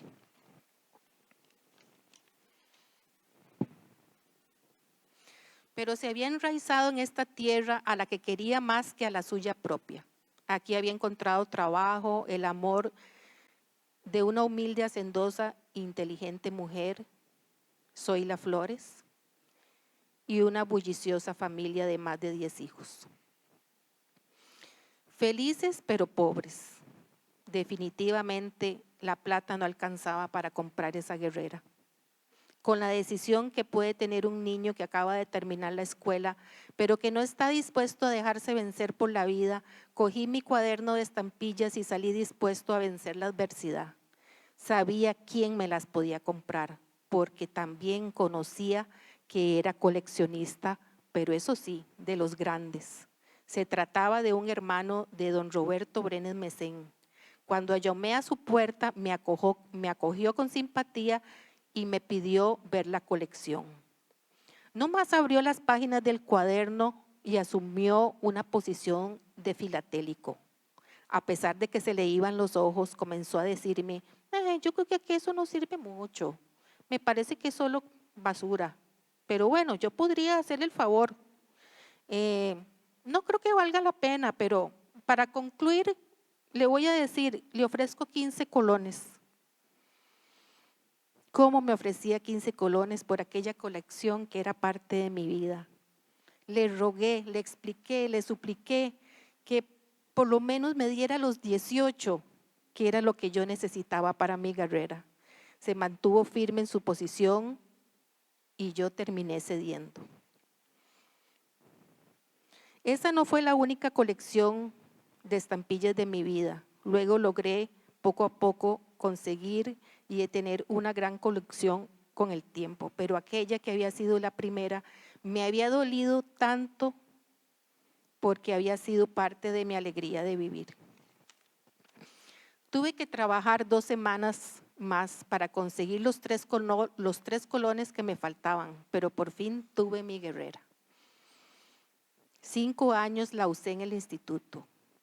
Siempre, metódicamente, me dediqué a limpiarla, la planchaba y solo de muy de vez en cuando se la daba a alguien y pagaba 2 colones para que me la lavaran. Como nueva la entregué con cariño a uno de mis hermanos menores que también la necesitaba para entrar al instituto. Me sentí orgulloso cuando al año siguiente me contaron que el director del instituto, don Luis Doble Segreda, habría regañado en la asamblea a unos alumnos por el desaliño de su uniforme y que él habían dicho, deberían de seguir el ejemplo de un alumno que salió el año pasado. Nunca le vi el uniforme sucio o arrugado. La verdad es que era un ejemplo verle la guerrera a Miguel Ángel Bulgarelli. Muchas gracias. Bueno, a continuación vamos a abrir un espacio para poder hablar un poco de anécdotas, un poco de don Enrique. De hecho, ya tenemos gente que nos quiere compartir también un poco más del anecdotario alajuelense y de lo que ha sido esta noche. Entonces, voy a pasar el micrófono entre las butacas. Yo soy Humberto Chacón, un nieto de don Humberto Soto Guardia, del que tantas anécdotas han contado hoy aquí, y un sobrino de don Enrique Soto Montoya. Bueno, hoy nos han convocado pues para rendir tributo a la memoria de tío Enrique, un personaje inolvidable para todos los alajuelenses, súper conocido y que dejó una huella imperecedera en todos los que lo conocimos. Aunque ya yo no vivo aquí, yo soy alajuelense, por supuesto. Es más, como la mayor parte de la gente de aquí es del barrio El Carmen, yo también nací en el barrio El Carmen. Yo nací más o menos en la misma época en que nació una muchacha muy conocida ahí que se llama Maruja Corella. Según contaba mi mamá, a Maruja y a mí nos sacaban a solear juntos, las dos mamás, ahí en la plaza esa que ahora es el Parque Calián y que en otro tiempo fue la Plaza del Pacífico. Bueno, yo siempre tuve una relación cercanísima con tío Enrique. Yo creo que después de doña Milena, la esposa de él, y de Adolfo y Milena, sus hijos, el pariente más cercano a tío Enrique fui yo. Esa relación empezó desde que era yo muy pequeño. Tío Enrique en ese tiempo era ingeniero municipal en Alajuela y me llevaba a pasear, a ver obras y cosillas y tipos ahí haciendo un repello, cosillas de esas. Pero la cereza del pastel era que el señor que manejaba la, ¿cómo se llama?, la planadora municipal en ese tiempo, otro carmelita, don Mento Ulloa, él me subía en la planadora y me paseaba. Entonces yo pasaba ahí horas de horas al ritmo de 1 metro por minuto, de haber sido, porque la aplanadora era lentísimo. Después recuerdo que tío Enrique me llevó a ver un espectáculo que según él nunca más volvería a ver, y era cierto, que fue un remiendo que le hicieron al puente del ferrocarril en Río Grande.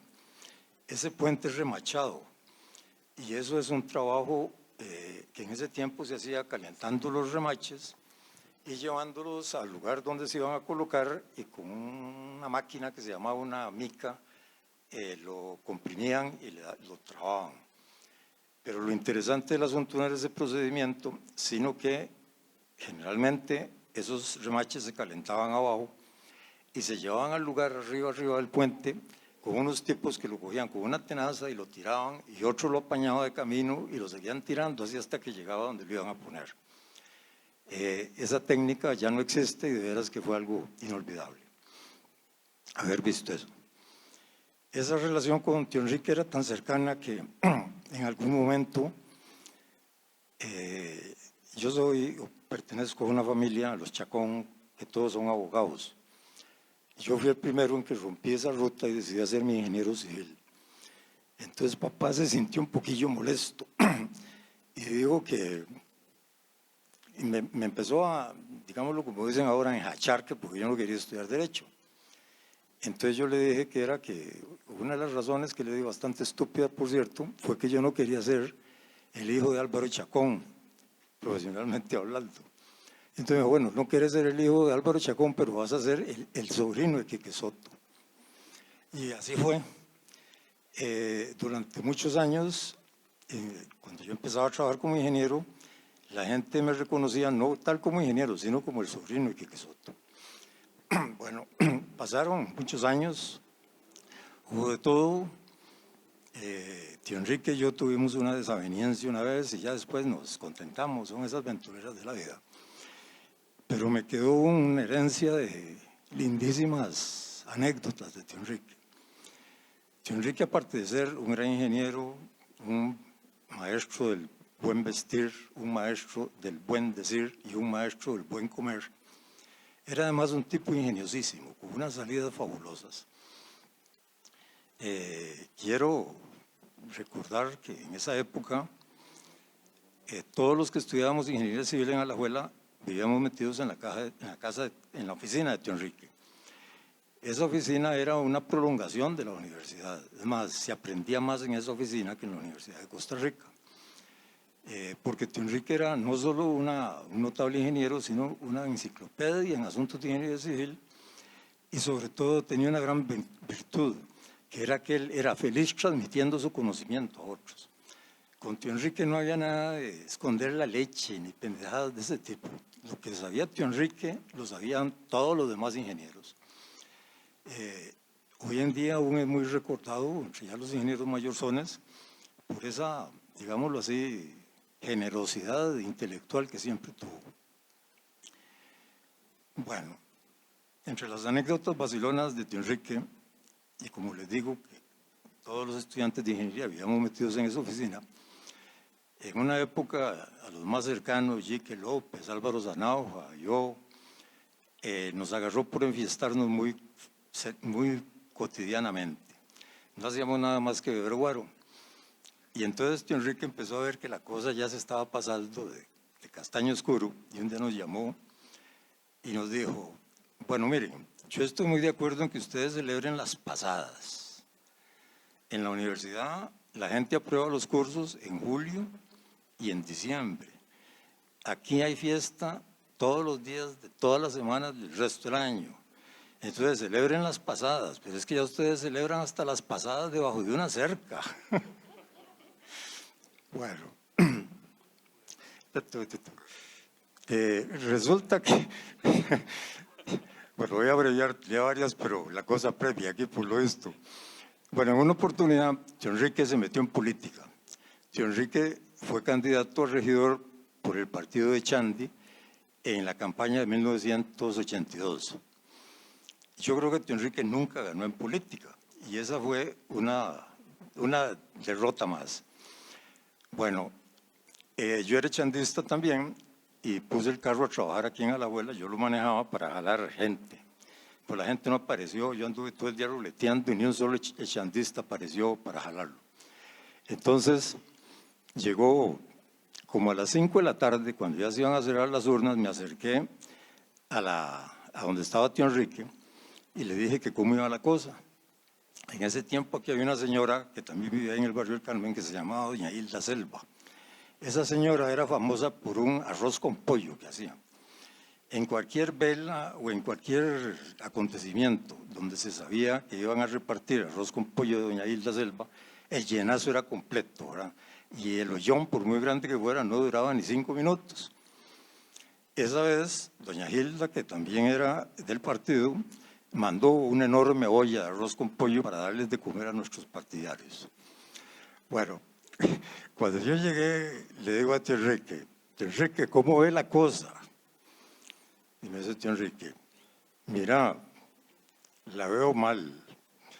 Imagínate que acabo de mandar la olla de arroz con pollo de Hilda Selva para el asilo de ancianos.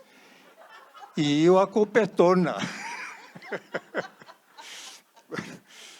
En otra oportunidad, otro alajuelense, el doctor Saborío Tiel, estaba construyendo una casa y resultó que necesitaba una pieza de madera muy especial. Y entonces llegó y llamó a tío Enrique para que le ayudara aquí a conseguir la tabla esa. Y entonces fuimos a donde aquellos padres franciscanos que tienen una escuela o algo ahí enfrente donde Chevico. Resulta que llegamos y sí, tenían la pieza de madera que el doctor Saborío Tiel quería. Y le dijo, entonces ya al final, bueno, ya se negoció y preguntó el precio el doctor. Y el padre encargado de vender la madera cobró una cifra exorbitante, pero así, como 1 millón de colones de oro.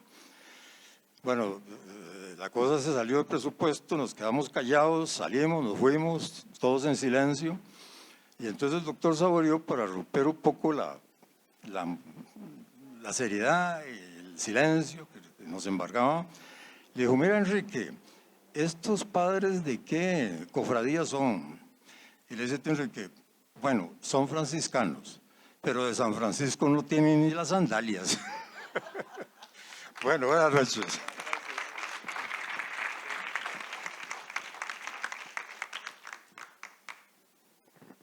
Mi nombre es Rodrigo Cabezas, también soy alajuelense.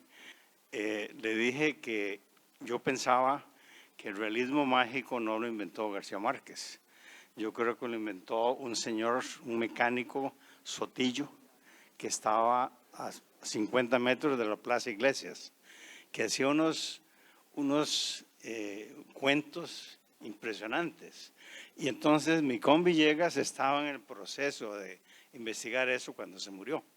Pero me parece que ustedes deberían retomar lo que hacía Sotillo. Una persona que sabe muy bien las historias es Fabio Villalobos, que no está aquí ahora.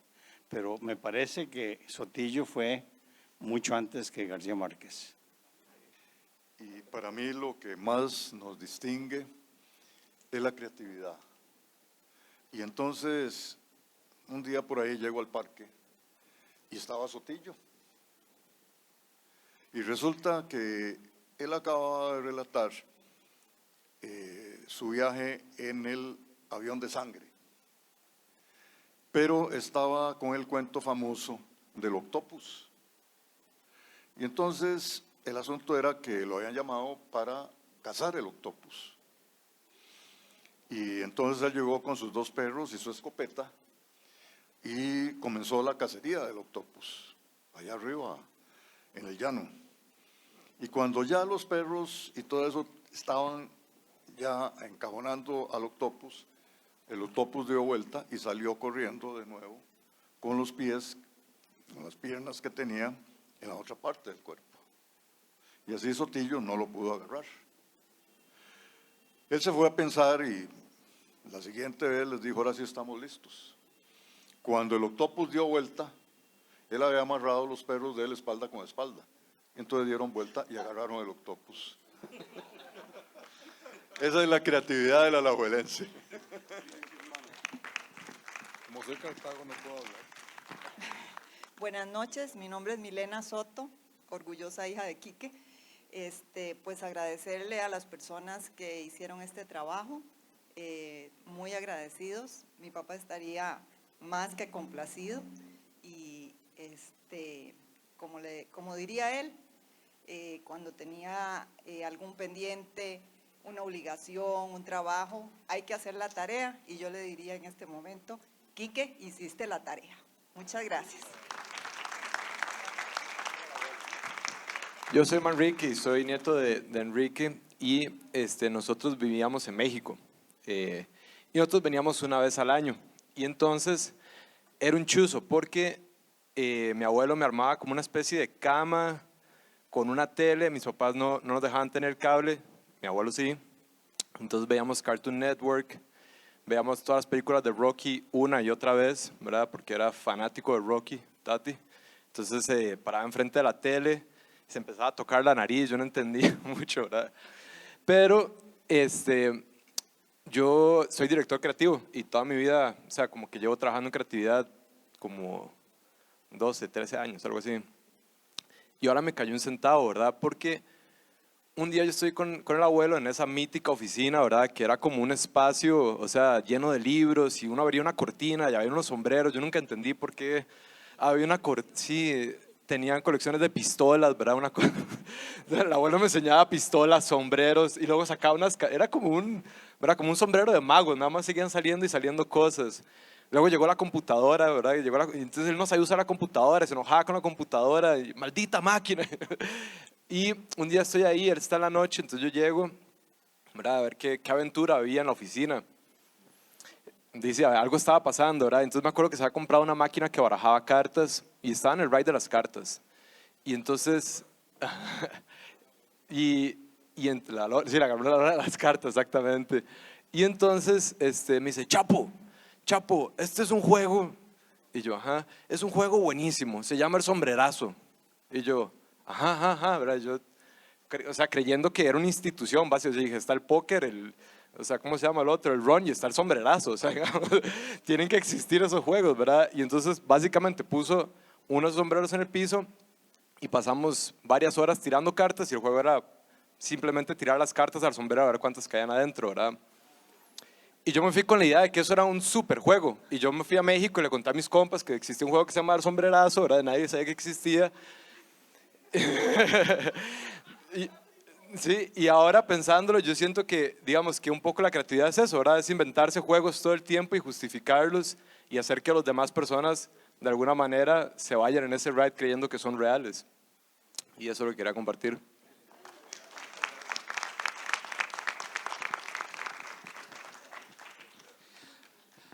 Bueno, muchas gracias a todas las personas que nos acompañaron el día de hoy.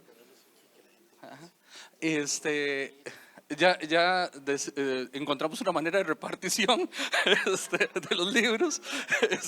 Vamos a dejarlos por acá las personas que quieran pueden pasar a tomar uno de los ejemplares. Les agradezco mucho el espacio que sacaron para hacer esto, que es hacer identidad, hacer alajuelense, ¿verdad? Entonces, este espacio es de ustedes y ojalá los veamos en futuras presentaciones. Quiero indicarles que las actividades del Taller Literario Alajuelense pueden ustedes seguirlas en redes sociales, en Facebook. Para el 17 y 18 de marzo vamos a estar llevando a cabo, con el apoyo de la Municipalidad de Alajuela, el primer festival literario Letrajuela. Esta va a ser la primera vez que lo vamos a llevar a cabo, así que también agradecemos su apoyo para artistas del cantón. Muchas gracias, buenas noches.